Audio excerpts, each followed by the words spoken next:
Olá pessoal, eu sou o professor Max e esta é uma revisão para a prova do segundo bimestre. Na questão 1, temos o seguinte: as locadoras de carros normalmente cobram um valor pela diária mais um valor para cada quilômetro percorrido durante a locação.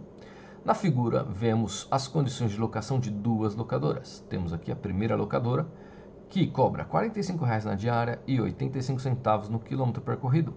A segunda locadora cobra R$ 100,00 a diária e 60 centavos o quilômetro percorrido. Bom, para qual distância percorrida o aluguel das duas locadoras tem exatamente o mesmo valor? Para saber isso, precisamos pensar no preço de cada uma delas. O preço desta aqui custa R$ 45,00 cada diária, mais 0,85 centavos no quilômetro percorrido. Eu vou chamar esse quilômetro percorrido de X. Então temos R$ 45,00 mais 0,85x. Isso é o custo do aluguel nesta locadora. Nesta outra locadora vai ser R$ 100,00 iniciais, né? R$ 100,00 mais 0,60 centavos vezes a distância. Então esse aqui é o preço da segunda locadora. Para que eu tenha exatamente o mesmo valor nas duas locadoras, eu vou ter que igualar esses dois preços. Vamos fazer isso. Vamos escrever aqui o preço da primeira locadora, 45 mais 0,85x. Esse é o preço da primeira locadora. Mas isso tem que ser igual, né? Isso tem que ser igual, vou colocar um sinal de igual, o preço da segunda locadora. 100 mais 0,60x. Então temos aqui o preço das duas locadoras e o sinal de igual dizendo que eles são o mesmo valor, né? Para resolver esta equação, nós temos que pegar os termos que têm o x e colocar do lado esquerdo e os termos que não têm x do lado direito. Vamos fazer isso. Vou pegar esse 0,60 aqui e vou trazer para o lado esquerdo da igualdade. Vai ficar assim, 0,85, que já estava aqui desse lado. E esse 0,60 que vai passar para cá, ele vem negativo, ele vem com sinal contrário, né? Ele estava positivo, ele vem negativo. Então, vem 0,60x, né? Ele vem com operação contrária. Ele estava fazendo operação de mais, ele vem como menos. Isso tem que ser igual ao 100 que já estava lá, já estava do lado direito da igualdade. E o 45 que estava positivo vai para lá como negativo, então fica menos 45. Temos aqui então 0,85 menos 0,60, isso dá 0,25. 0,25x. Isso tem que ser igual, então, 100 menos 45, isso resulta em 55. Agora temos que passar esse 0,25 que está multiplicando, passar ele como dividindo. Então vai ficar assim, ó, x igual 55 dividido por 0,25. E essa divisão, então, galera, resulta em 220. Então, a nossa resposta correta aqui é a alternativa D, 220 km. Quando chegar em 220 km, o preço das duas locações são iguais. A partir de 220 km, ou seja, 221 km em diante, o preço da segunda locação é mais barato. Abaixo disso, o preço da primeira locação é mais barato. Vamos ao problema 2. Questão 2. Considere que uma determinada ponte seja composta por dois arcos de parábola congruentes, conforme a figura. Temos aqui um plano cartesiano, aqui é o eixo Y e aqui é o eixo X, e duas parábolas desenhadas nele, sendo que elas são congruentes. Isso significa que elas têm a mesma altura e o mesmo comprimento. Considere que a primeira parábola seja descrita pela função. Então, esta função aqui descreve a parábola verde aqui, tá? Descreve essa parábola verde. E a pergunta é, qual é o comprimento desta ponte? Então, temos essa ponte, formada por dois arcos de mesmas medidas, e ele quer saber esse comprimento. Bom, como nós temos a função aqui, e também sabemos que cada um desses pontos onde a função encontra o eixo x é chamado de raiz. Aqui temos uma raiz, duas raízes, três raízes. E que essa primeira raiz aqui é zero, né? A gente só precisa, para responder esse problema, encontrar esta raiz aqui, ó. Porque se a gente encontrar essa raiz, nós vamos ter esta medida, o comprimento deste primeiro arco. Se a gente tiver o comprimento desse primeiro arco, basta a gente multiplicar por 2, que vamos ter o comprimento da ponte inteira. E para nossa sorte, essa função aqui ela é muito fácil de calcular a raiz, pois ela é uma função do segundo grau que não tem o termo c, ou seja, o termo que não está acompanhado de uma variável. Esse termo aqui ele é zero, pois se você lembrar como é uma função do segundo grau, ela tem essa cara, ax² mais bx mais o c. Tá vendo? O c não acompanha a variável, ele não tem a variável. E aqui, todos os valores que aqui estão acompanhando a variável. No caso, a variável é o d. Tá vendo? Então, quer dizer que esse termo aqui, c, é igual a zero. E quando o termo c é igual a zero, podemos calcular essa raiz da seguinte forma. Podemos colocar a raiz como menos b dividido por a. Só isso. Menos b dividido por a. Nesse caso, o b, vamos escrever quem é quem. O a vale 70 sobre 20 mil. E o b vale 35 sobre 100. O b é quem acompanha a variável simples aqui. E o a é quem acompanha a variável ao quadrado, né? Então vamos lá, vamos fazer essa divisão. A raiz aqui então, que nós estamos procurando, vai ser o b, que é 35 sobre 100, dividido pelo a, que é 70 sobre 20 mil. E na divisão de frações, a gente inverte o segundo termo e multiplica. Então, eu vou colocar aqui o primeiro termo igual, multiplica, inverte o segundo termo. Fica 20 mil em cima e os 70 embaixo. 35 vezes 20 mil vai dar 700 mil. 700 mil. Embaixo, 100 vezes 70 vai dar 7 mil. Bom, aqui temos uma divisão bastante simples. Eu posso cortar 3 zeros daqui com 3 zeros daqui. Dividir 7 por 7 vai dar 1. Portanto, o nosso valor aqui que nós estamos procurando é 100. Então, 100 metros é o comprimento desse primeiro arco. Aqui tem quilômetros, mas essa ponte é muito grande, não é em quilômetro, não, é metro. Então, 100 metros é o comprimento desse primeiro arco. Como eu tenho dois arcos, aqui também é 100 metros. Portanto, nossa ponte mede 200 metros, tá? Então, só fazer duas vezes esse número e você encontra a nossa resposta. Vamos para a questão número 3. Vamos para a questão número 3. Na questão 3 temos: com 100 metros de cerca, um fazendeiro deseja cercar uma área retangular junto a um rio para confinar alguns animais. Levando em conta que não haverá cerca na margem do rio, quais devem ser as medidas do retângulo para que a área cercada seja máxima? Bom, nesse problema, nós vamos cercar esta área aqui, ó. Vamos cercar, e essa parte vai ser um lado com a cerca, essa parte aqui e essa. A parte do rio não terá cerca, os animaizinhos podem ir beber água tranquilamente no rio, não vai ter cerca ali. Então vamos usar a cerca para fechar 3 lados apenas desse retângulo. Como eu não sei as medidas desse lado, eu vou chamar esse lado aqui de x. Essa vai ser a medida x.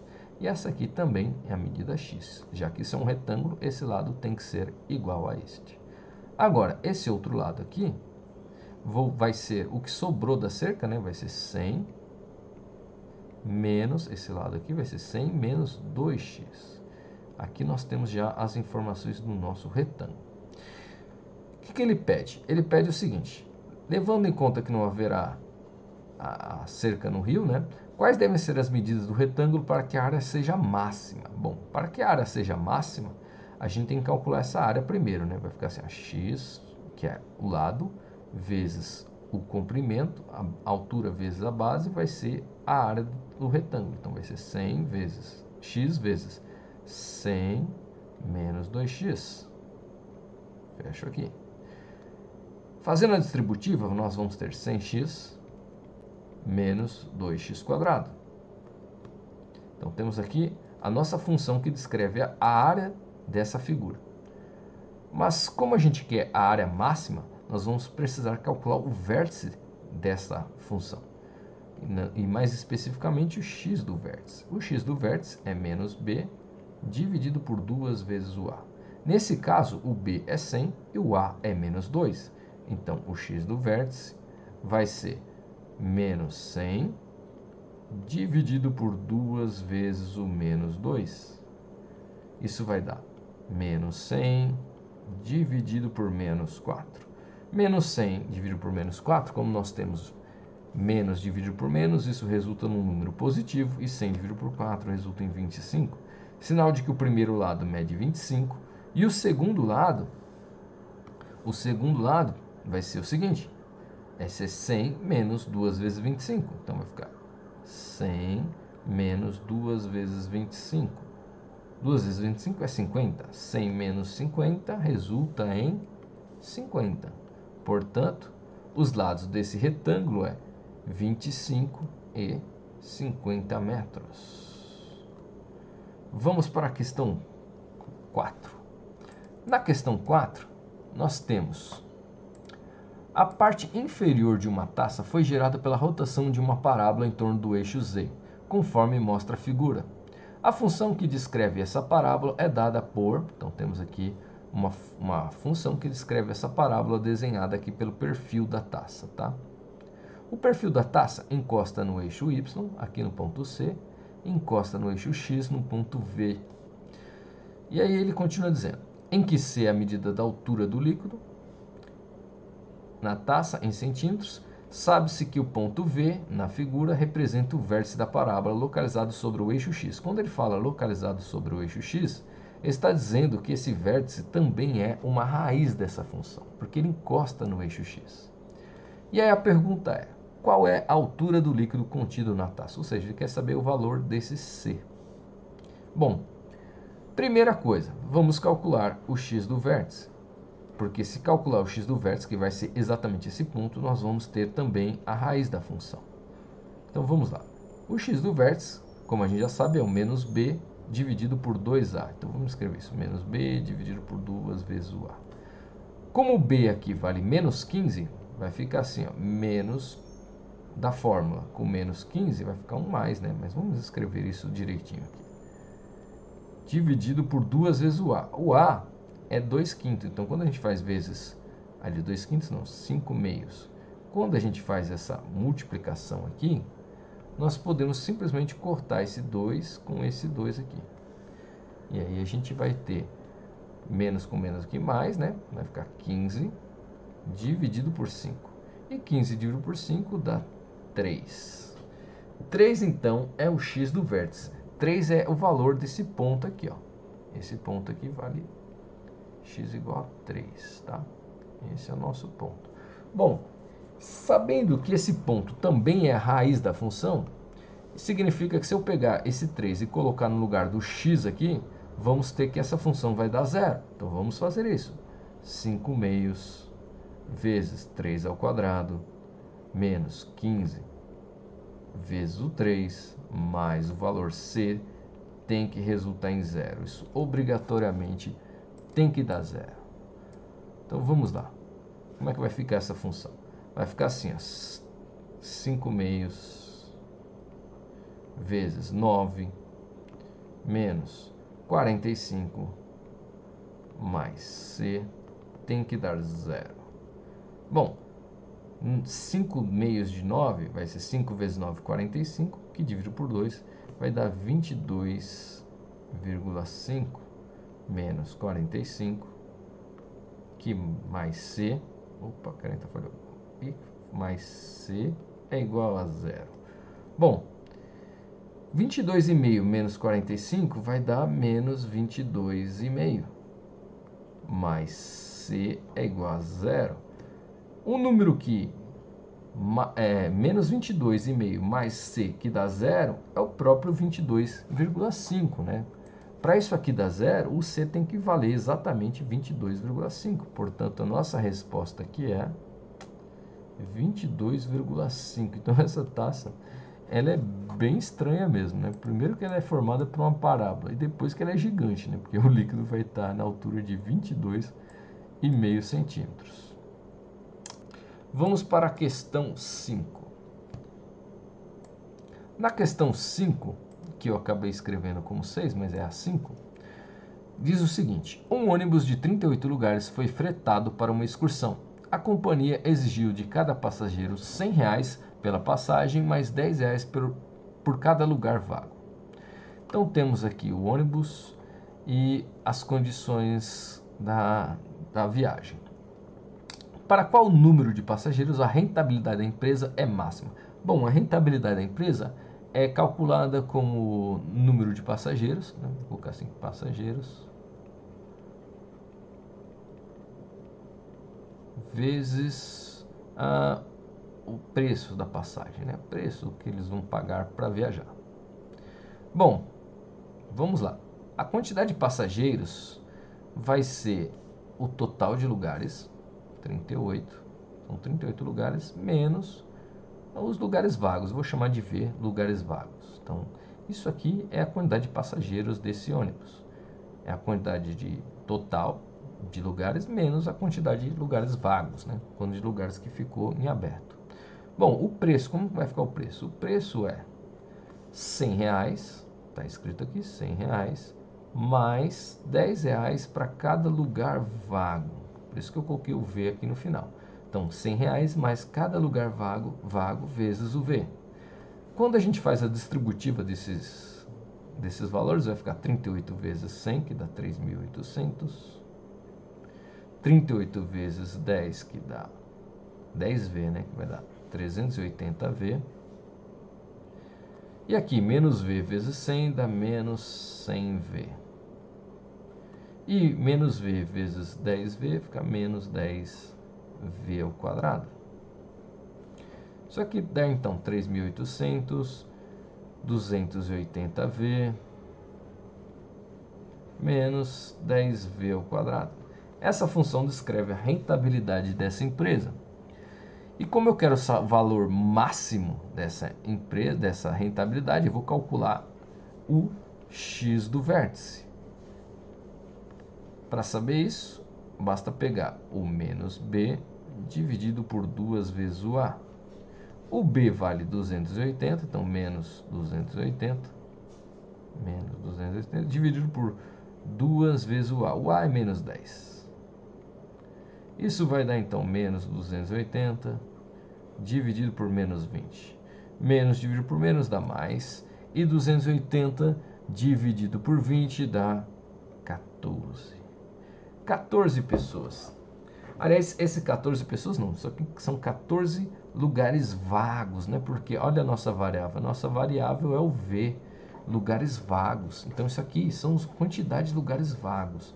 Para saber a quantidade de passageiros, basta pegar a lotação do ônibus, que é 38, e tirar esses 14 que são lugares vagos. E aí a gente vai obter de 38 menos 14 o número 24. Portanto, a rentabilidade máxima da empresa se dá quando a gente tem 24 passageiros. Vamos à questão 6 então. Na questão 6, que na verdade elas abrem várias outras questões de certo e errado, né? A questão 6 diz o seguinte: um forno doméstico foi usado para assar um bolo a 280 graus Celsius. Após o uso, esse forno perde calor ao longo do tempo até chegar à temperatura ambiente, que neste caso é de 16 graus Celsius. O gráfico a seguir representa a temperatura ao longo do tempo de resfriamento. Então temos aqui um gráfico que mostra a temperatura que sai do 280 e vai caindo, até os 10 minutos chegar em 80 graus. Depois, em 15 minutos, chegar no 16 graus. Julgue os itens a seguir. Então, vamos lá, vamos julgar esses itens. A temperatura mínima é atingida antes dos 10 minutos. Então temos aqui os 10 minutos primeiro. Ao chegar nos 10 minutos, o forno ainda está em 80 graus. 80 graus não é a temperatura mínima. Portanto, essa aqui é uma afirmação falsa, errada, né? Afirmação errada. Vamos para a próxima. Essa função é crescente até os 10 minutos? Não, essa função é decrescente o tempo todo. Então, também é uma afirmação falsa. Essa função é decrescente até os 10 minutos? Vamos ver. Até os 10 minutos ela decresce, portanto é uma afirmação verdadeira. Essa função possui duas raízes reais? Não, essa função nem possui raízes, porque raiz é quando a função encosta no eixo x. E o eixo x aqui representa a temperatura, aliás, a menor temperatura, a temperatura zero, né? Se eu chegar no eixo x, significa que a função chegou no 0 graus. E como a menor temperatura possível do forno é 16 graus, que é a temperatura ambiente, então essa função nem terá raízes. Portanto, a alternativa certa é errado, né? A alternativa que nós devemos pôr aqui é errado. Ela não possui raízes reais. A temperatura inicial do forno é 300 graus? Não, é 280, então também é errado. Após 15 minutos, o forno estará a temperatura ambiente? Sim, após os 15 minutos, ele vai permanecer nos 16 graus temperatura ambiente, então a alternativa C de certo. Essa então foi nossa revisão para a prova. Até mais!